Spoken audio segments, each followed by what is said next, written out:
안녕하십니까. 우리 서기방법론 12주차 수업 잠깐 기도하고 시작하도록 하겠습니다. 존귀하신 하나님, 은혜와 사랑을 감사드립니다. 이번 학기도 이제 후반기를 향하여 달려가고 있습니다. 하나님, 지금까지 인도해 주신 주의 놀라우신 사랑 감사드립니다. 하나님, 저희가 계속해서 하나님의 말씀에 천착하며 주의 뜻과 주의 그 의중에 맞추어서 하나님의 말씀을 선포하기를 원합니다. 계속해서 우리가 서기 방법론을 공부할 터인데 지혜와 힘과 능을 허락하여 주셔서 주의 말씀 온전히 선포할 수 있는 말씀의 종들로 세워 주시옵소서. 예수님의 이름으로 기도드립니다. 아멘. 오늘은 우리가 이제 그 구약 주석 방법론 제3장을 살펴볼 계획입니다. 설교 주석을 위한 간략한 지침 127, 8부터 쭉 내용이 시작이 돼서 본격적으로는 131페이지서부터 쭉 전개가 됩니다. 우리는 지금까지 크게 지금 챕터 2개를 지금 지나갔거든요. 하나는 이제 서론적인 차원에서 서기 방법론, 서기가 무엇이며 서기를 어떻게 해야 되는지에 대한 아주 대략적인 그림을 그렸다고 한다면, 이제 챕터 2에서 주석과 원문, 그래서 히브리 원문에 입각한 본문의 해석이라든지 서기를 실제적으로 어떻게 해야 하는지를 좀 더 구체적으로 살펴보는 그런 기간을 가졌고요. 오늘부터는요, 설교 주석을 위한 간략한 지침, 실제적으로 우리가 서기를 할 때 어떻게 해야 하는지 아주 실제적인 그런 내용들을 접하게 됩니다. 사실은 앞에 두 개의 챕터에서 다루었던 내용들이 또 반복이 되긴 합니다만, 보다 더 이제 서기를 실제적으로 설교, 강해 설교에 활용할 수 있는 그 같은 차원에서 어떠한 지침을 가지고 해야 되는지를 설명하고 있어요. 그래서 좀 더 여러분들 페이퍼 작성뿐만 아니라 앞으로 여러분들이 서기를 어떻게 해야 하는지에 대한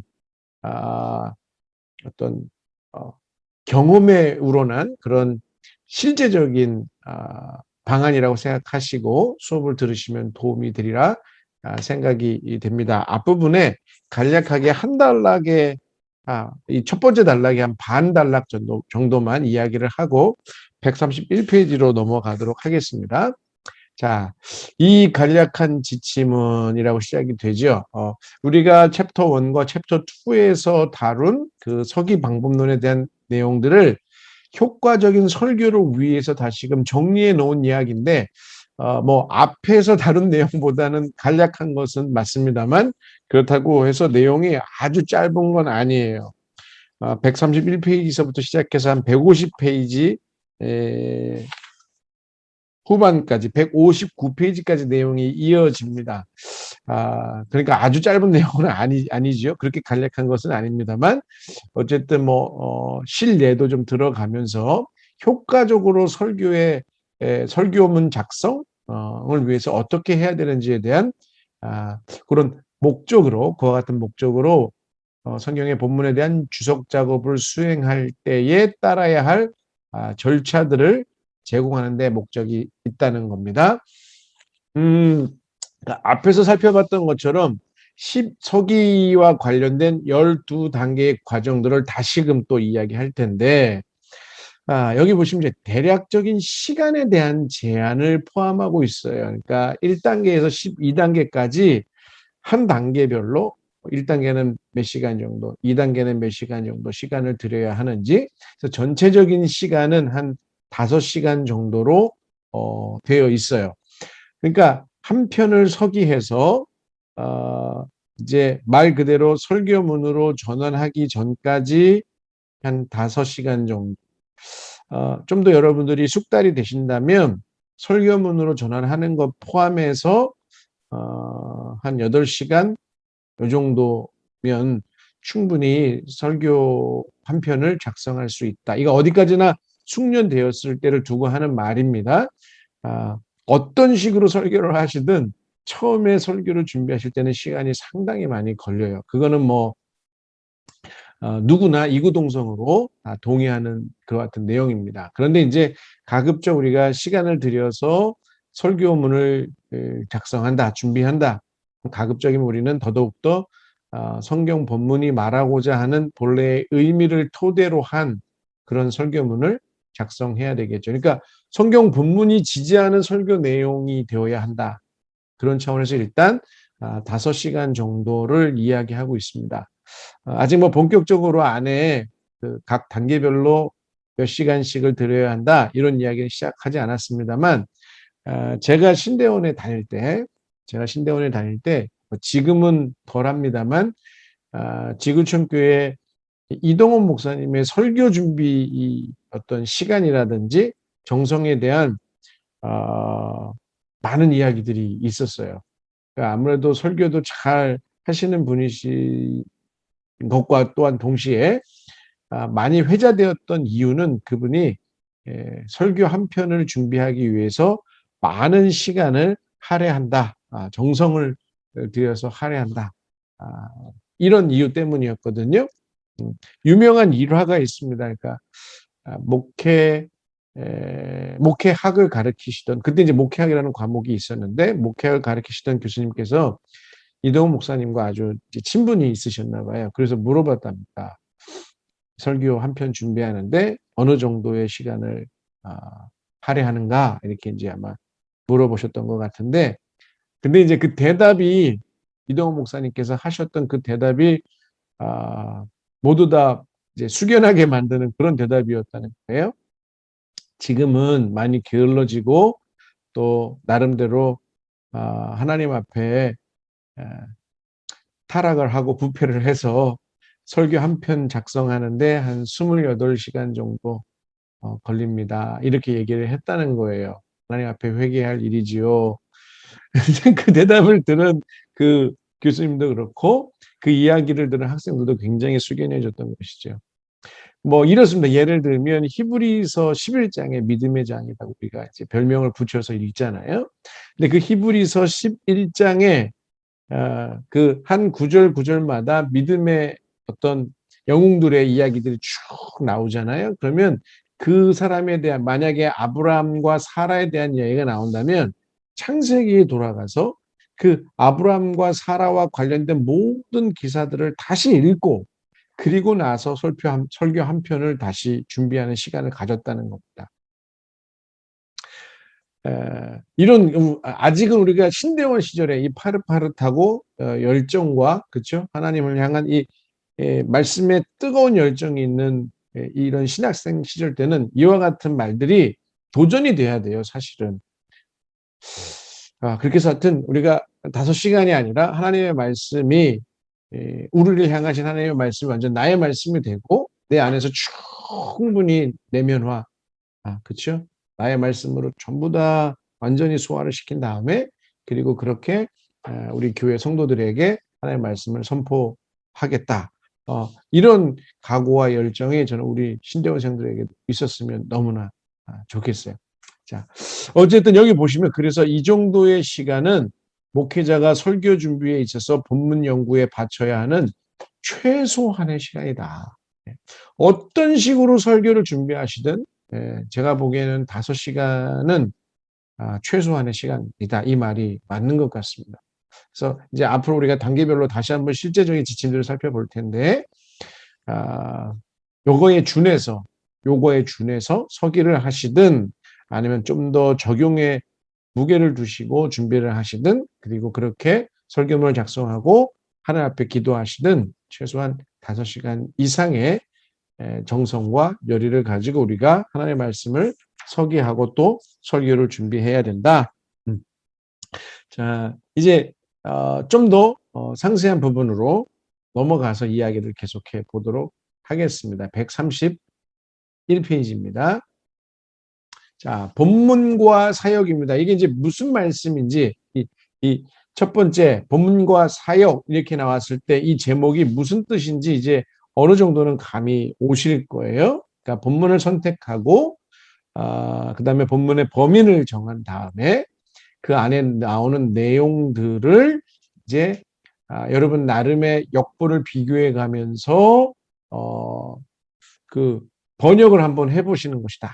이런 내용으로 우리가 챕터 1과 챕터 2를 살펴봤었어요.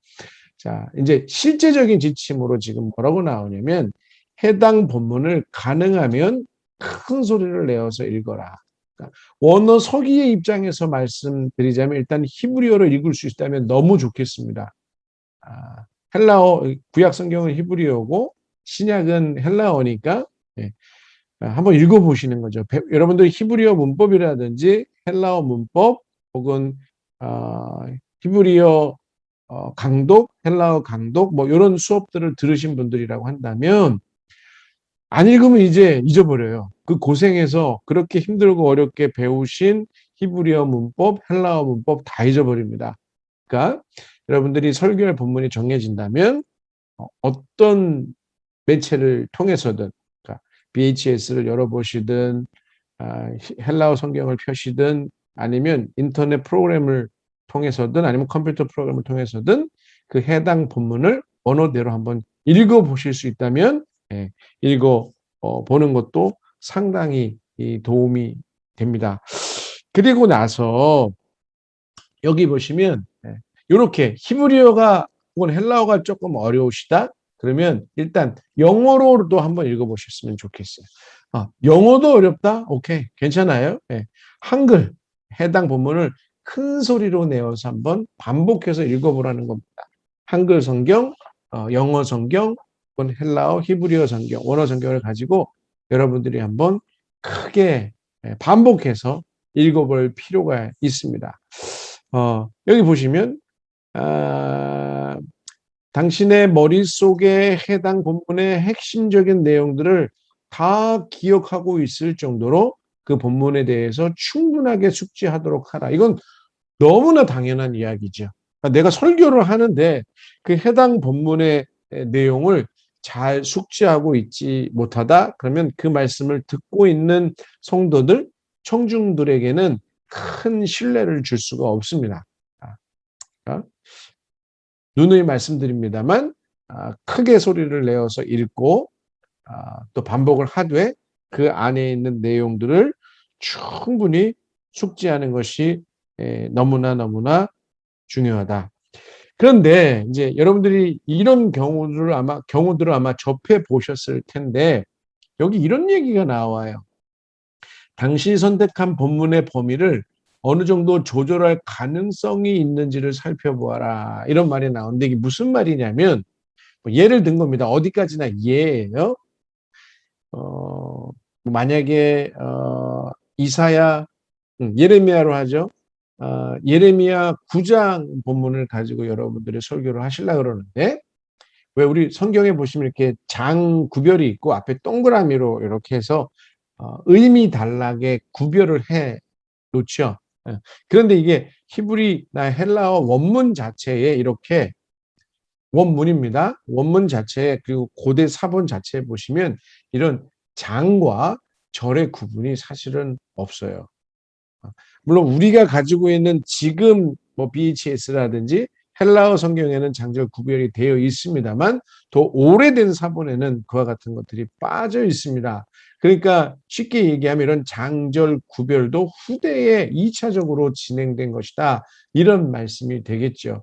맞아요. 그래서 주후 11세기 이후 인쇄술이 발달하게 되면서 이제 기존의 두루마리나 아니면 양피지나 파피루스로 쭉 기록돼서 전승되던 하나님의 말씀이 이제 대량으로 인쇄가 되는 시점이 다다른 것이죠. 11세기 되어서야.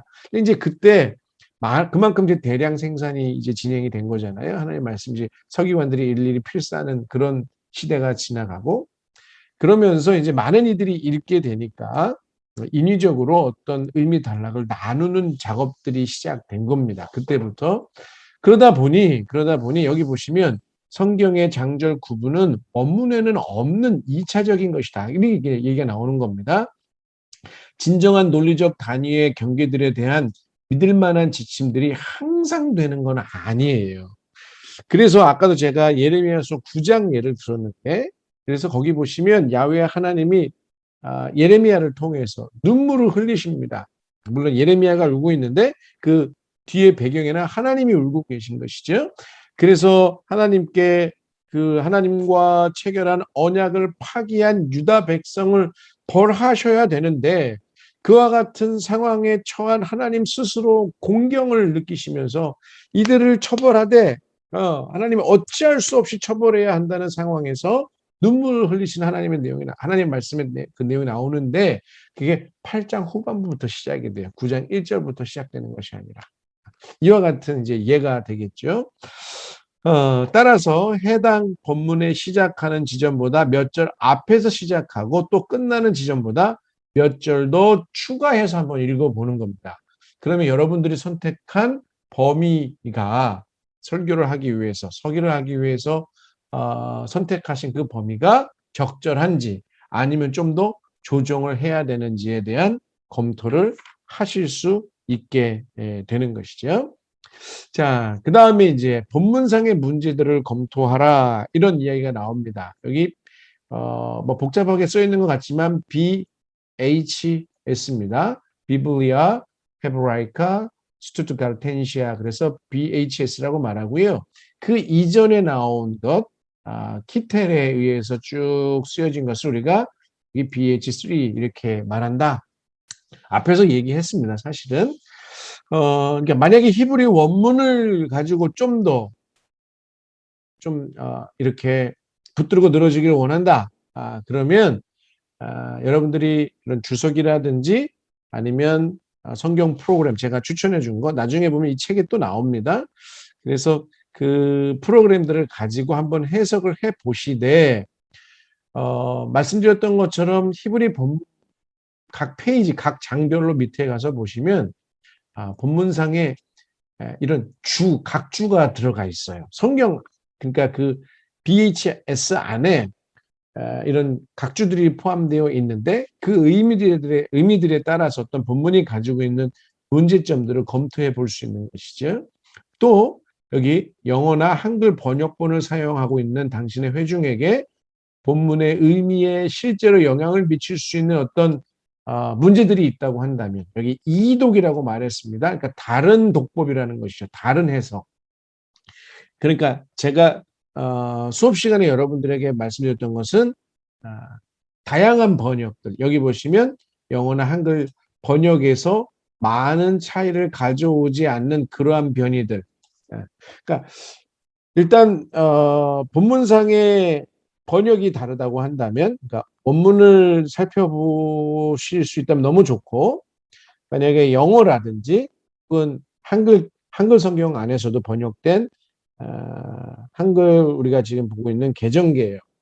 그리고 표준세 번역, 새 번역, 공동 번역, 이거 다 권위가 있는 공역들입니다. 그 안에서 의미가 분명치 않다. 내가 개역 개정을 가지고 한번 살펴보고 그 다음에 표준세 번역으로 살펴봤는데 의미가 다르다. 이럴 때는 여러 가지 번역들을 같이 비교해 보셔야 될 필요가 있습니다. 이제 변이들이 있는 거니까.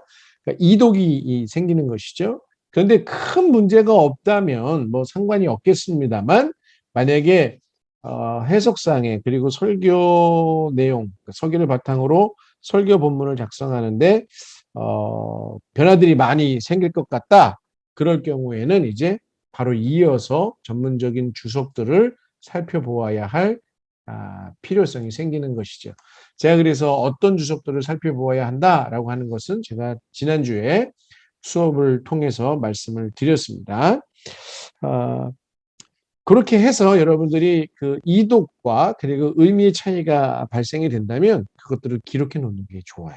그리고 설교문을 작성하실 때, 그러니까 서기 과정에도 기록을 하시고, 그 다음에 설교문을 작성하실 때 그것을 그러니까 여러 가지 해석과 그리고 다른 의미상의 차이가 있을 때 내가 어떤 해석, 어떤 번역을 선택해서 그것을 가지고 계속 설교를 이어나갈 것인지에 대한 결정을 여러분들이 나름대로 하셔야 돼요. 오케이. 그 다음 133페이지로 가서 예.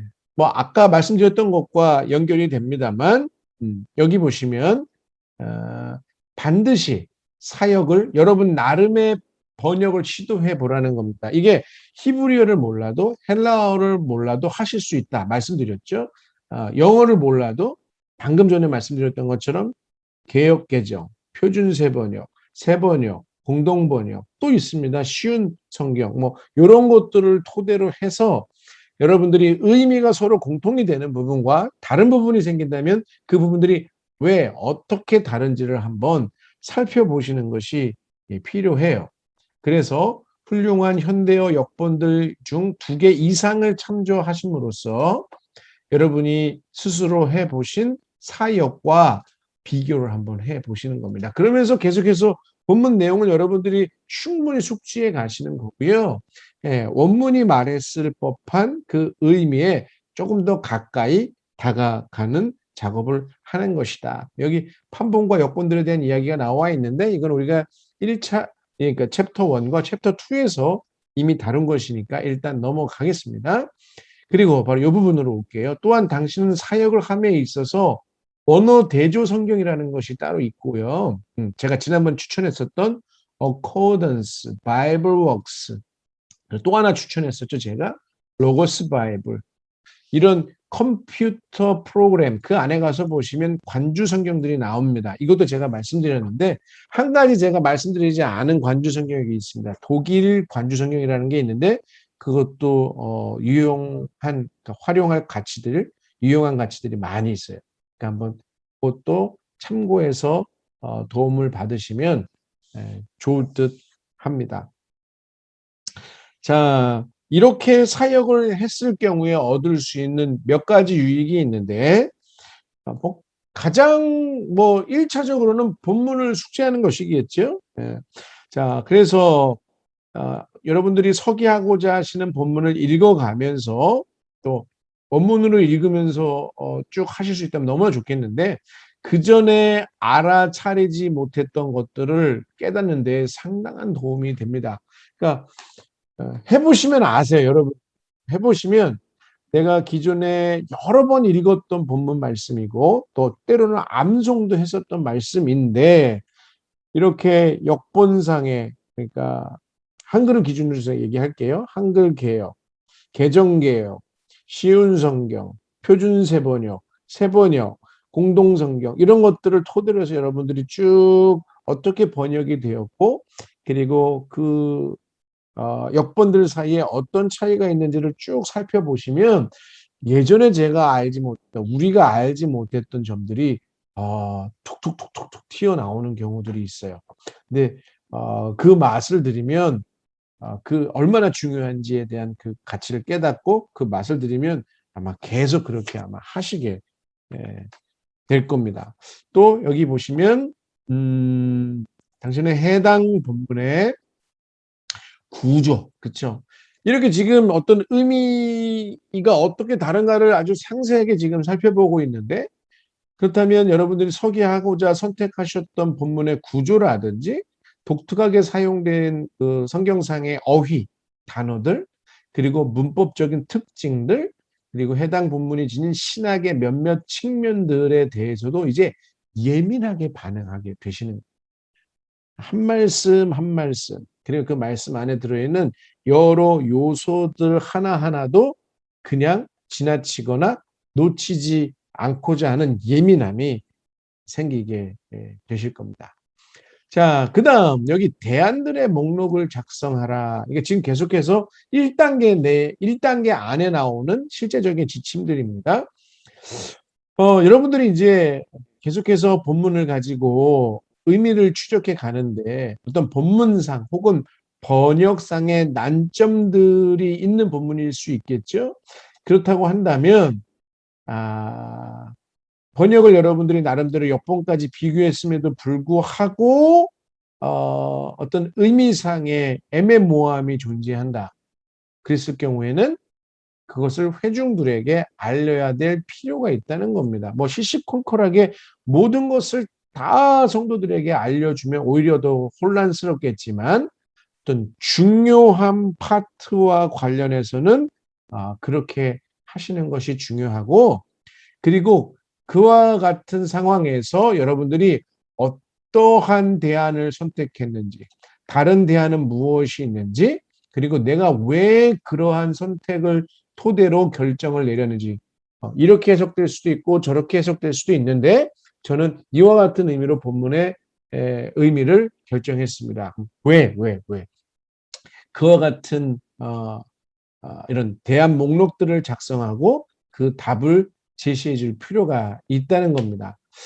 이게 참 중요한데, 여기 뭐라고 나와 있냐면, 회중은 여러분들이 본문을 가지고 설교하든지 가르치는 그 대상이 되겠죠. 직접적인 그 청중이라든지 회중은 단순히 맹목적으로 믿음이라는 말로 내가 하는 말이니 믿으십시오, 이렇게 해서 그런 결론을 받아들이지 않습니다. 오히려 그것을 그대로 받아들인다?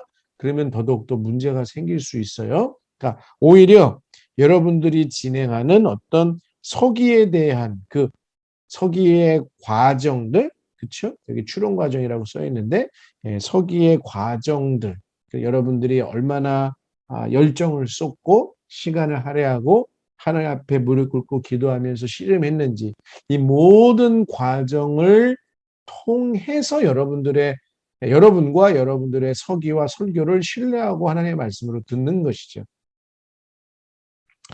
자, 그래서 설교를 위해서 이러한 것을 준비하는 가장 좋은 방법은 본문상 및 번역상의 가능성들에 대한 여러 가지 대안들의 목록들을 작성하는 것입니다.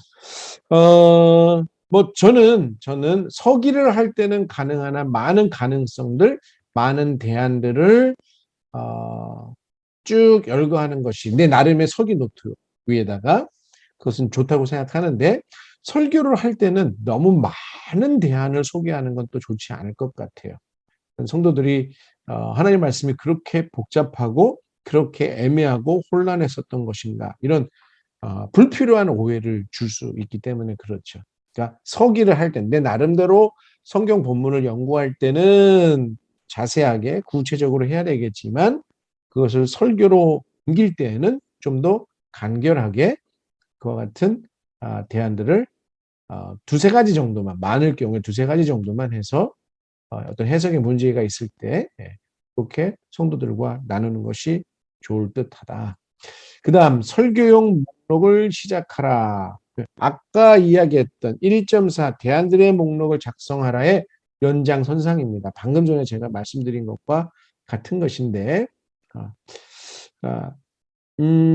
당신이 해당 본문의 서기 작업, 주석 작업을 하면서 설교 속에서 언급할 가치가 있다고 느껴지는 관찰 내용들을 기록하는 것. 이게 바로 설교용 목록을 작성하라는 이야기가 되겠습니다.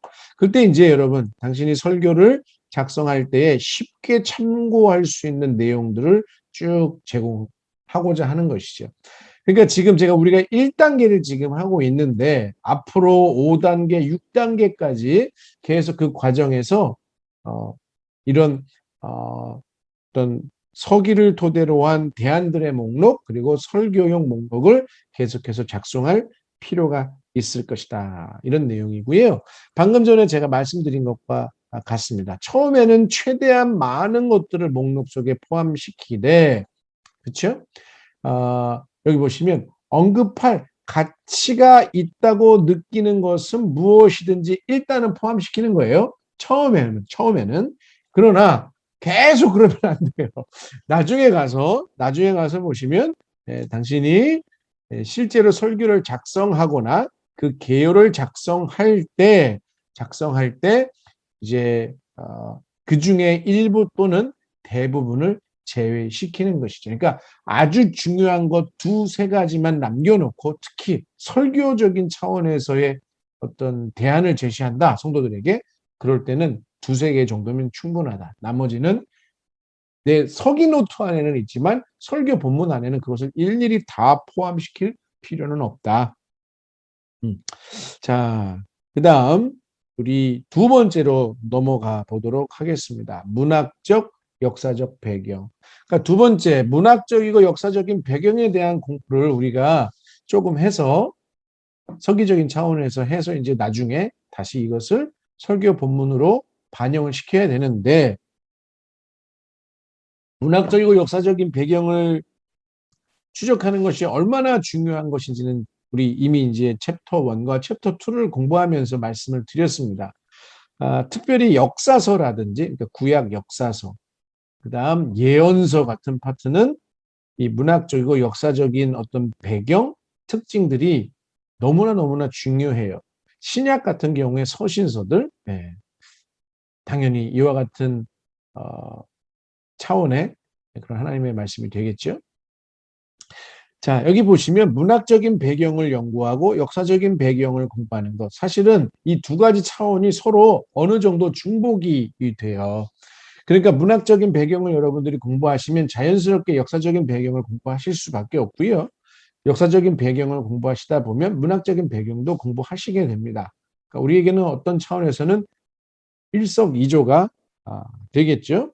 그런데 일단 해당 본문의 일반적인 문학적인 배경을 확인하려는 시도를 이제 하라는 것이죠. 그러니까 어떤 지침상의 편의를 위해서 두 가지가 물론 겹치긴 합니다만 문학적인 차원에서 이야기를 먼저 하자면 일반적인 문학적 배경을 확인하려는 그런 시도를 해야 된다.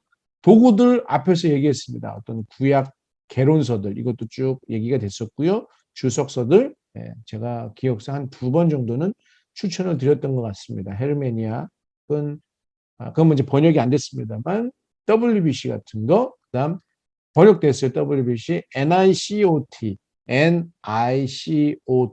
New International Commentary of Old Testament. 번역이 상당 부분 진행이 됐고요.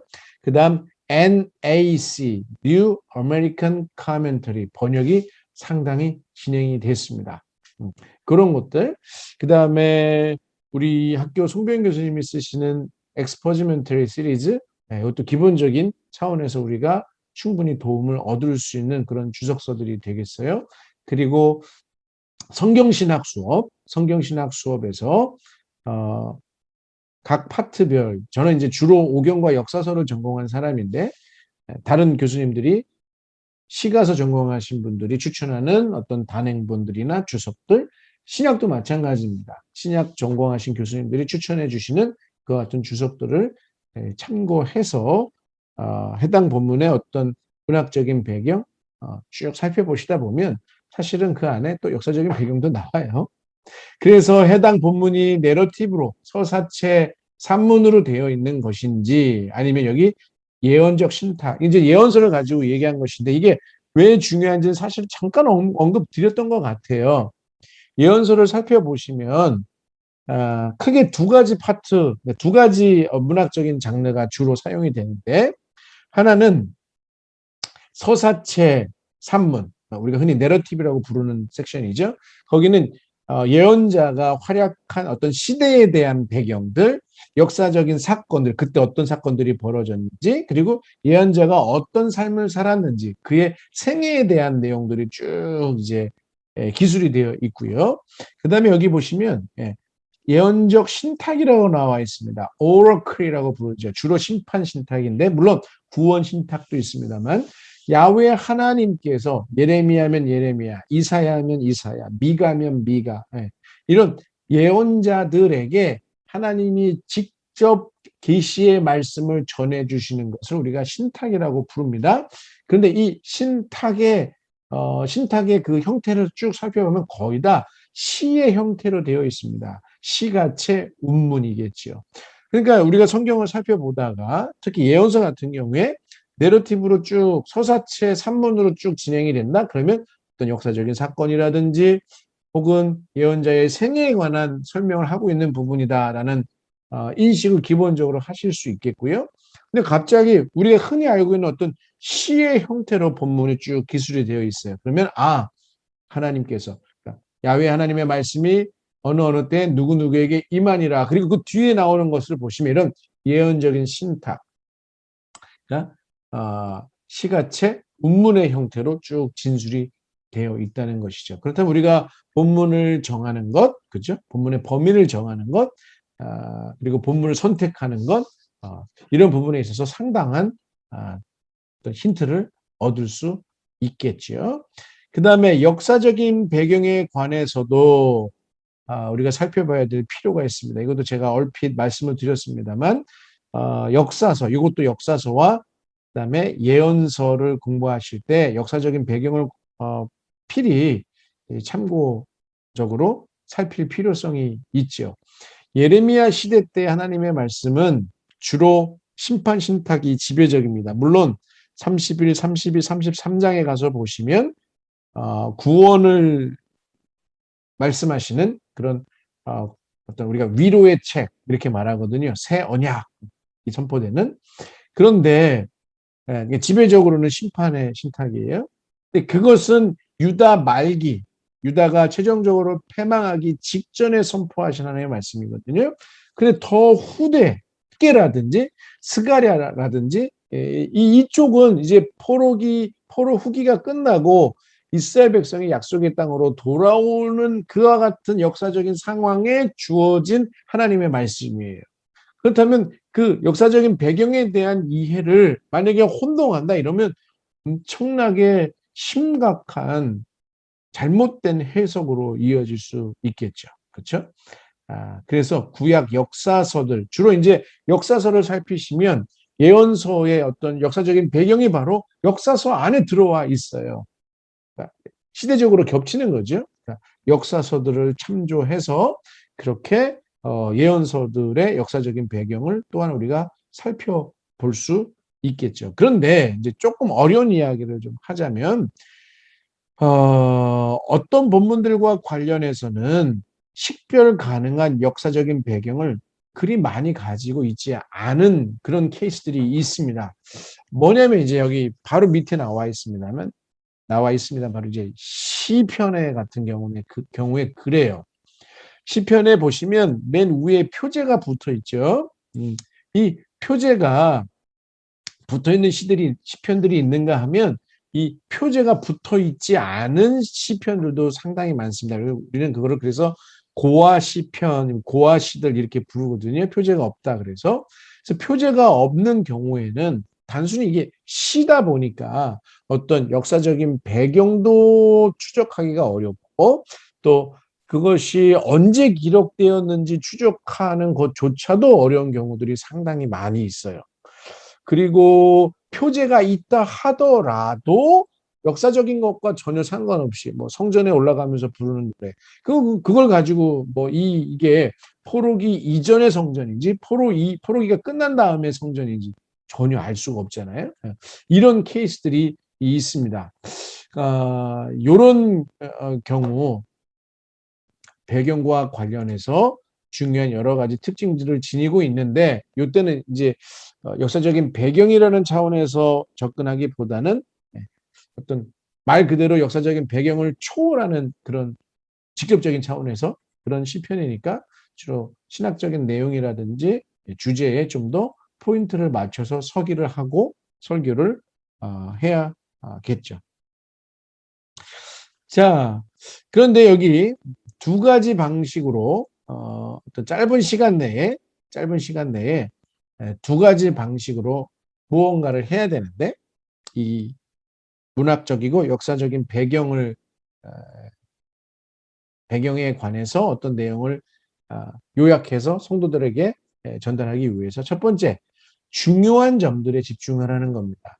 그러니까 제가 서기 페이퍼를 받아보고 혹은 이제 서기를 토대로 한 설교문을 이제 학생들이 작성한 이제 전문대학원에서도 받아보면 이 문학적이고 역사적인 배경이 본문을 해석하는데 중요하다라는 그런 인식을 갖고 있는 건 너무 좋은데 그걸 설교문 안에 너무 많은 부분을 할애하는 경우가 있어요. 예를 들어서 6페이지짜리 설교라고 한번 생각해 보세요. 설교를 토대로 한 강의 설교인데 6페이지짜리에 2페이지나 역사적인 배경을 설명하고 있다. 그럼 전체 설교의 3분의 1을 거기에 할애한 거잖아요. 그만큼 중요한 역사적인 사건이었다.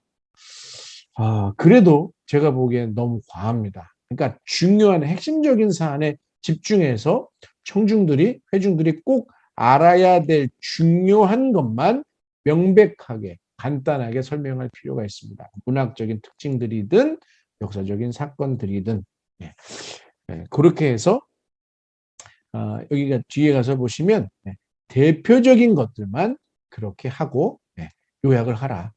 첫 번째와 두 번째 같은 내용인 것 같습니다. 그래서 아주 중요한 것들만 선별해서 요약적으로 성도들에게 전달하라. 너무 많은 것들을 할애하면 곤란하다.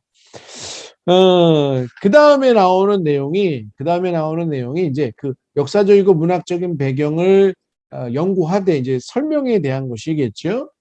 조금 더 구체적으로 당신은 당신의 회중이 본문의 어떤 저자라든지 위치, 어떤 기능이라고 하는 관점에서 문학적이고 사회적이고 지리적이고 고고학적인 좌표들과 어떤 실제적인 연대기적 좌표들, 그게 해당 본문과 관련이 있을 때 아주 중요한 관련이 있을 때에만입니다.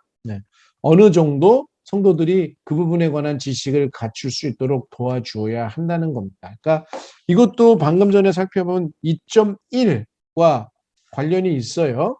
청중들을 위해서, 회중들을 위해서 중요한 것을 집중하는 것이고요. 그 다음에 그것을 간략하게 요약을 해야 된다고 했죠.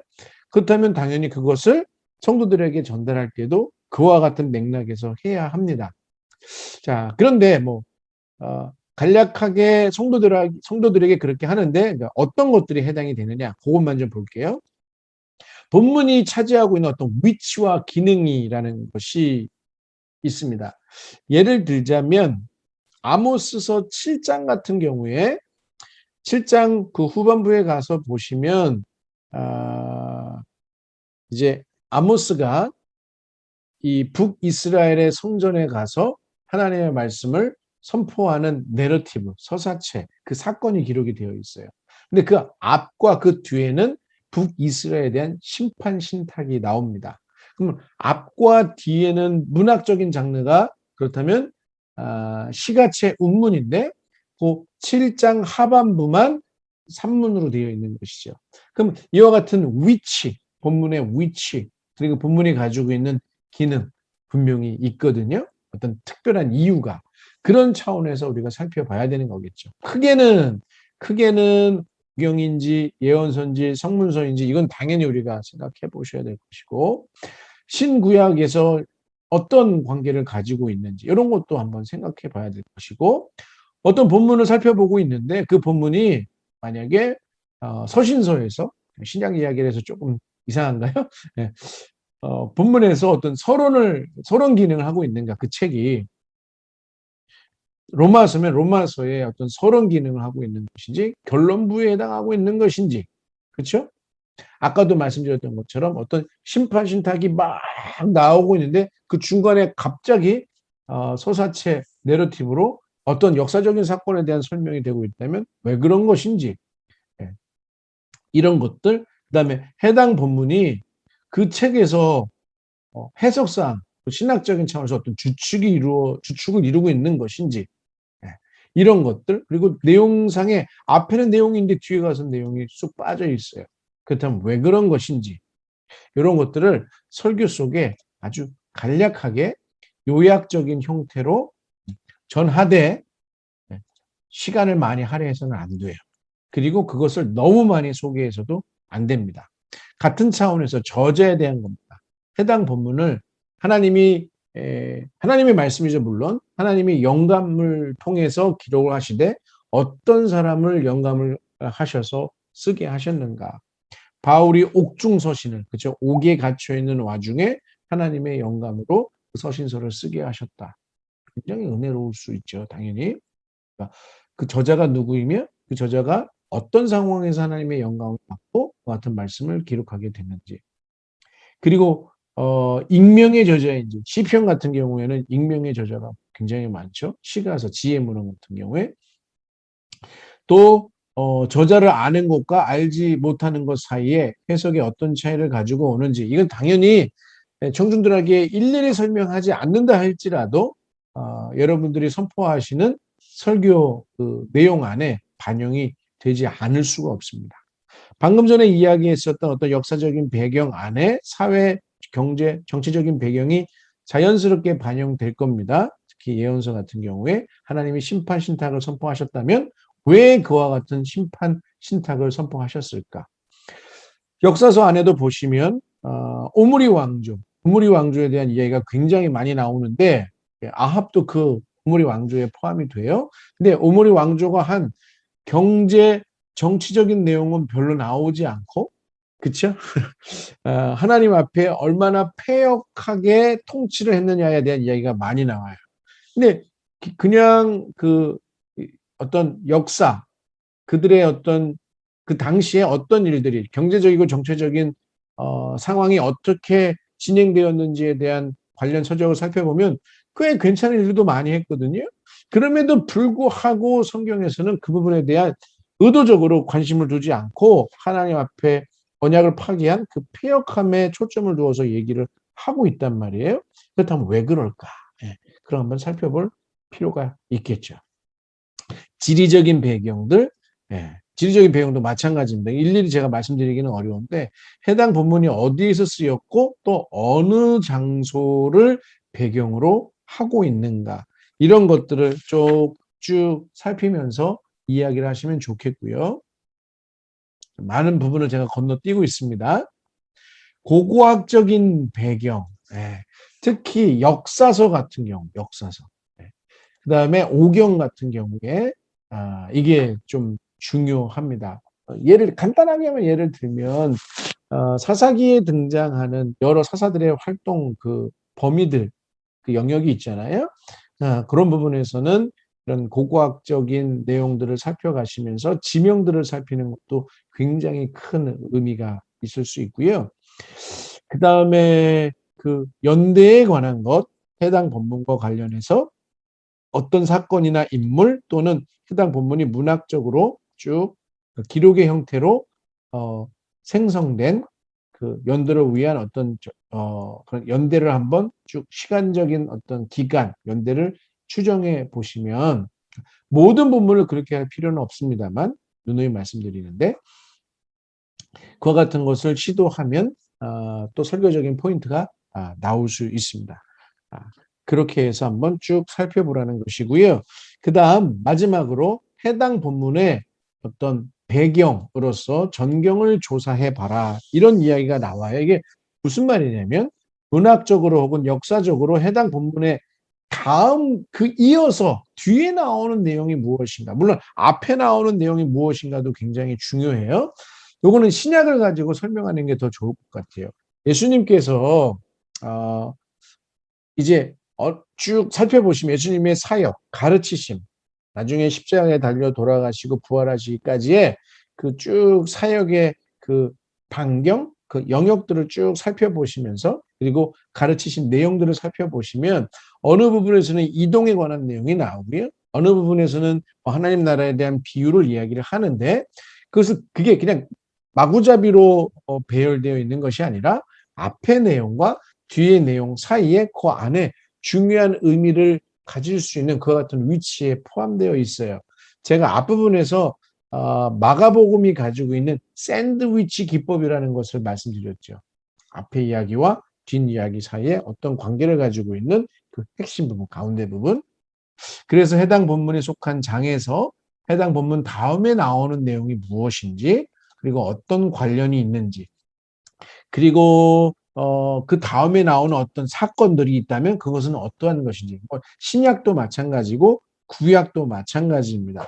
그래서 이와 같은 것들을 쭉 같이 살펴보시게 되면 역시 본문을 충분히 그 내용을 숙지하시고 그것이 서기이든지 아니면 설교문으로 전환하는 과정에서든지 중요하고 또 아주 가치 있는 내용들을 여러분들이 간파해내실 수 있다.